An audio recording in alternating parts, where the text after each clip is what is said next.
This tutorial is actually powered by Exas, and the question we have on the board today says simplify root 98 minus root 50 over square root of 32, and this question is a JAMB question 2003 number 4. Now when you're asked to simplify something like this question is actually a solved problem. What you have to do is you express these numbers in their basic form, because you cannot actually do this subtraction here without actually expressing these numbers in their basic form. And once you express them in their basic form, you can now do the subtraction. And how do I mean by expressing them in their basic form? You have to express these numbers so that the numbers that will be inside the square root signs will be the same, so that you can actually perform this subtraction.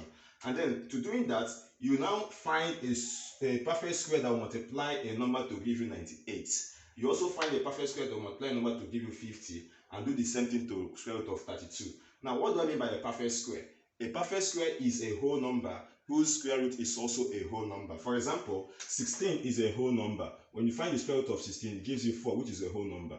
9 is a whole number. When you find the square root of 9, it is what? Now 3, which is also a whole number. So looking at 98 now, a perfect square that will multiply any number is a number to give you 98 is 49. So we have 49 times 2, which is something as 98, minus the perfect square that will multiply a number to give you 50 is 25 times 2. So we still have 25 times 2 still give you 50 all over. The same thing in 32. A perfect square that will multiply a number to give you 32 is 16, and then multiply by 2, it gives you what now? 32.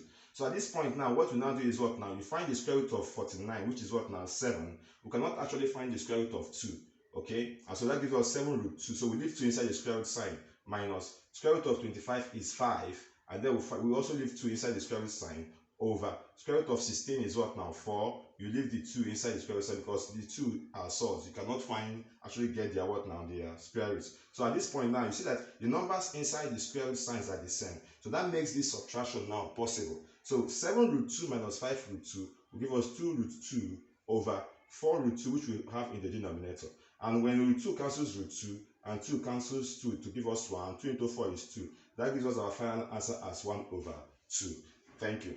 Now, if you're just coming across this video for the first time, kindly share and like this video. And if you have not started following this page, follow this page now so that you can be receiving updates on questions like this. Thank you.